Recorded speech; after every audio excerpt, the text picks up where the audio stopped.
What is up, Hardcore Nation? It's Hardcore Christopher here, and today I'm going to be talking about Dragon Ball Z Ultimate Tenkaichi. Now, when you think Dragon Ball Z Ultimate Tenkaichi, you immediately think of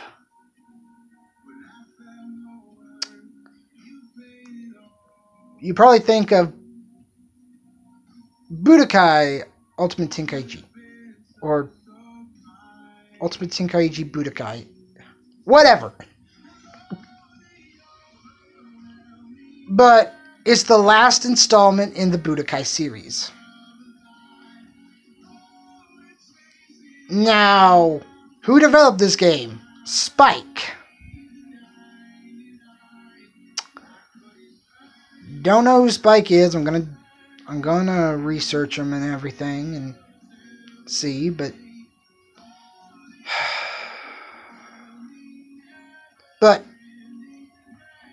the engine that is used is the same engine for Dragon Ball Raging Blast and its sequel, Dragon Ball Raging Blast 2. Which I prefer that one instead of that one. But oh well. I'll get to these eventually. So yes. I bought this at GameStop for a measly $30.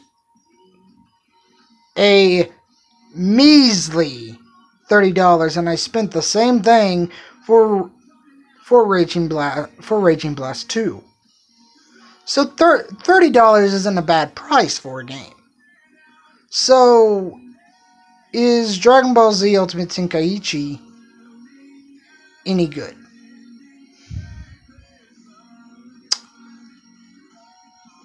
Well, I've played it, and I was in love with it, but then something happened. Something happened.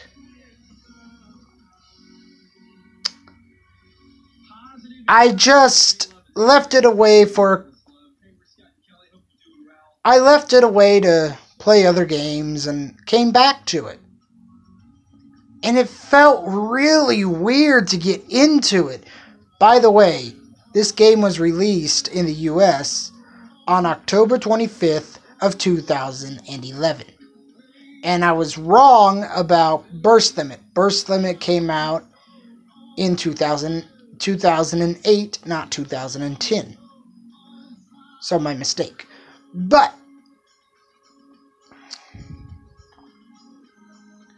so why did it feel weird if I could play it and I could play it fluently?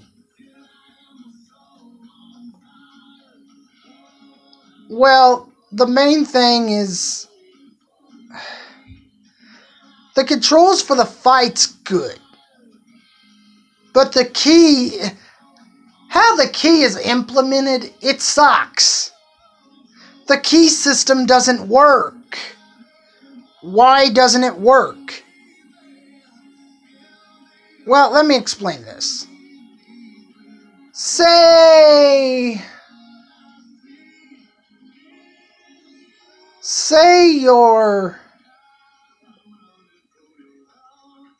you're playing Ultimate Tenkaichi and you come across and you do like a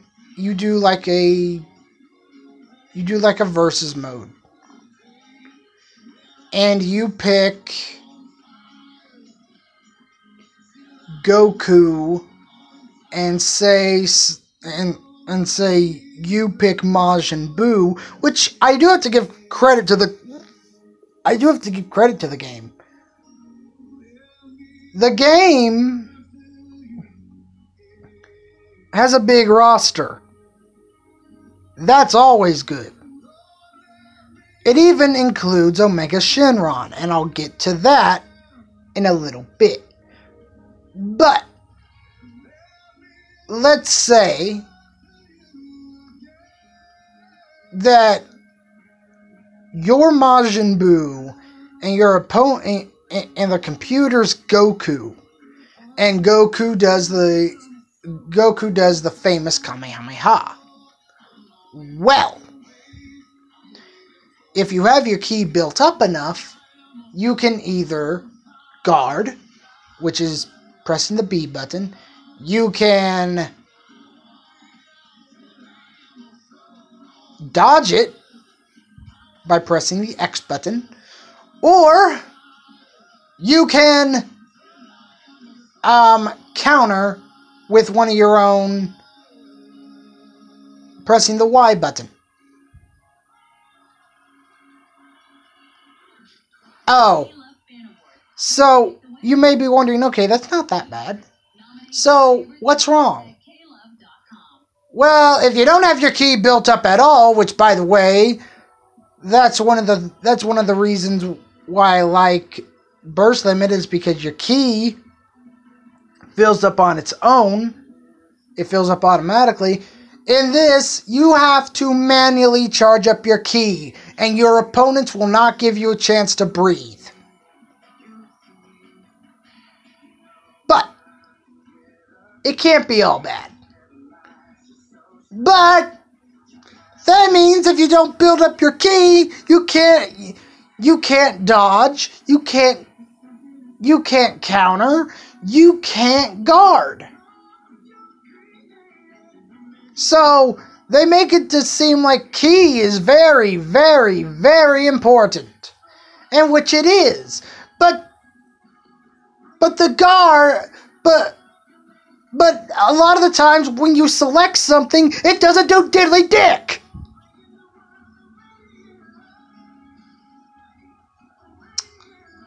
Now, did I like the story mode?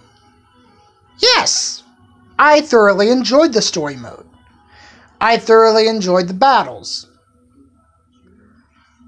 But then, and I put in a lot of time into the story mode, and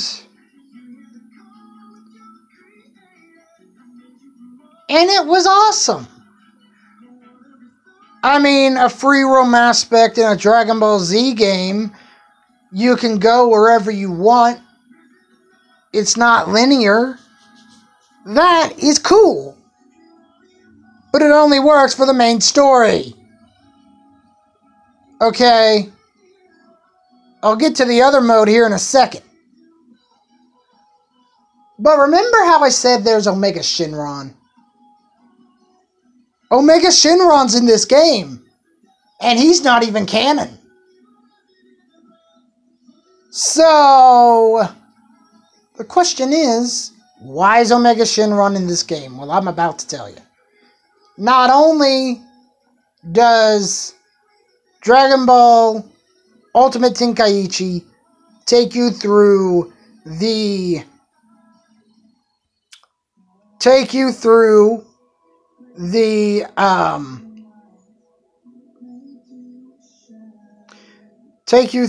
Saiyan, Frieza, Android, Buu sagas. It also goes into GT, which is fine by me. It's fine. I like GT.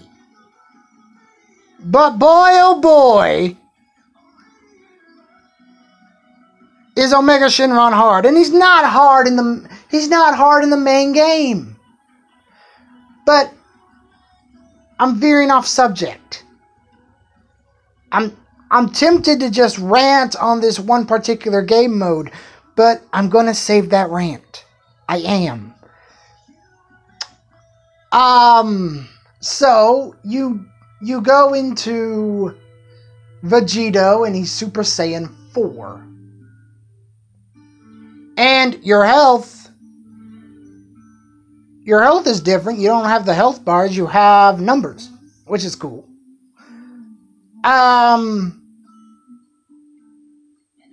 But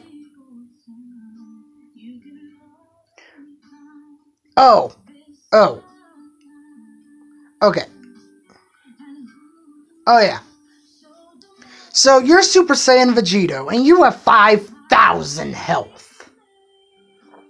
And Omega Shenron has the same amount of health as you do, so it's an even playing field. That's good. I was able to beat Omega Shenron pretty handedly.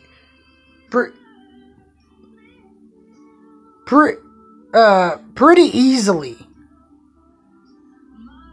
in the main story. But where this game lacks is sometimes, and this ticked me off in Budokai 2 as well. But it ticked me off even more here. When unlike having the GameCube controller and you have the different buttons to select in those mini games to see whether your attack would hit or not, which is basically like a diving elbow. You only have 2 buttons to select from in Ultimate Tenkaichi, which I'm glad they toned it down. But let's talk about that for a second. Okay, you do a combination of moves. Then all of a sudden the battle freezes and you have to select X for a barrage of punches or Y for one of those instant transmission things. And it was cool. It was fun. But it took me out of the action too. Why? Because the battle will freeze, and if your opponent selects the same thing you do, you won't be able to do it.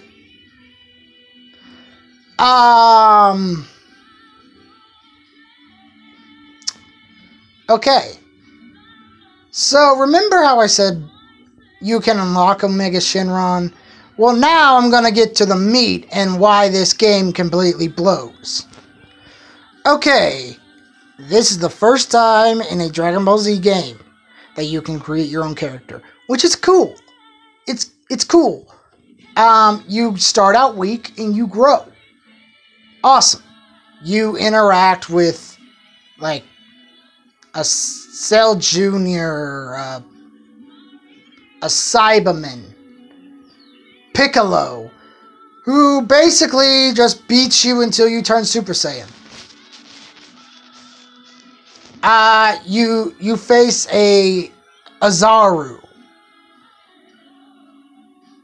All that is good. It wasn't until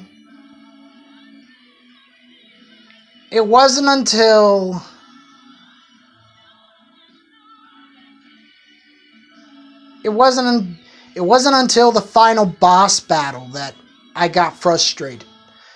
But the free roam aspect just got monotonous and everything. You could tell that you could tell when there are battles going on because there are there are the hit circles from like in the show, which is all fine and good. But now let me talk about hero mode or parallel mode or whatever it's called. Okay, you create your own character. Your character is weak as crap. So you have to level it up in RPG. Which is fine. It's fine.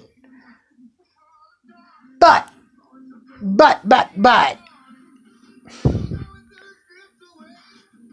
That's basically all you do. You battle. You get points. You battle, you get points, you level up, and you do that over and over and over. However, it seems like, and the story here is that Omega Shenron has thrown the land into chaos, and you're going to try and seek out the Dragon Balls to bring peace back to the universe. It wasn't until the final boss battle that I got extremely frustrated and I rage quit. Omega Shinron! My max health was like 2,000 and like 3,000 and something, and you could say, oh, Hardcore Christopher, that's your fault. Well, I didn't know Omega Shinron was going to be that hard. Omega Shinron doesn't give you a chance to breathe. And remember when I told you that that if you choose an option from counter to evade to guard, your selection may not do diddly dick? Well, guess what? Omega Shinron uses Dragon Thunder, and my key is at the guard point, so I guard. Dragon Thunder breaks your entire guard, and you still take a whole buttload of damage. But I was able to beat him. And I was on top of the world, and the game grabbed me down from my golden pedestal and yanked me back down. Because the ending. Oh, the ending. The ending is so bad. After you beat Omega Shinron,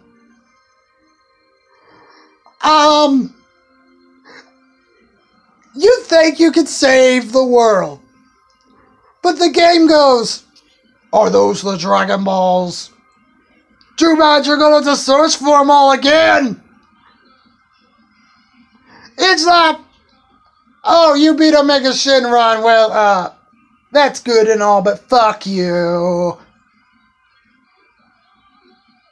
And to add insult to injury, a lot of the times when I faced Omega Shinron, I couldn't get a single hit in. He would just dominate you and dominate you and dominate you. What is there to say?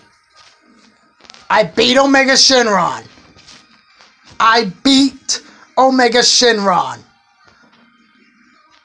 But for what? Just to unlock his character? Which that's the only way you can unlock his character. Even though you already beat him in the main story. That sucks. That absolutely, positively sucks. And Omega Shinron goes, I could kill you, or I could give you the dragon, or you can give me the Dragon Balls, and I will let you go. And I'd be like, okay, fine. I would, after attempt,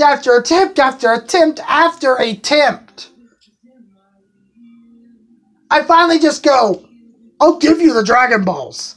I will much happily give you the Dragon Balls right now and let the world know that they're screwed because of me,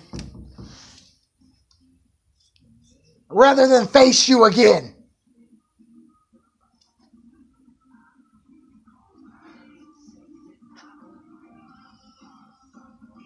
So, is Dragon Ball Z Ultimate Tenkaichi a good game? No. I mean,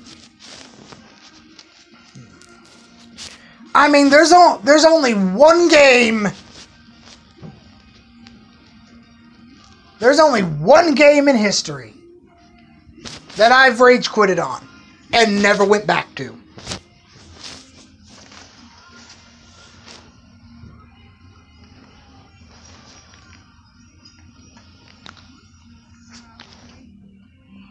I've rage quitted on one game, and that one game was, lo and behold,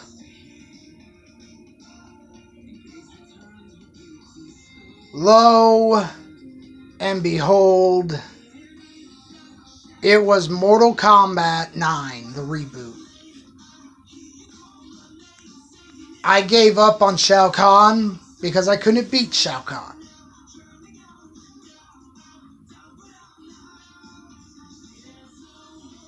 And I thought he was the hardest boss in history.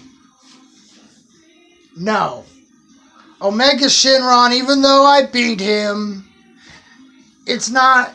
Even though I beat him, it's not like I'd say, oh, I wanna play that mode again. No, it doesn't.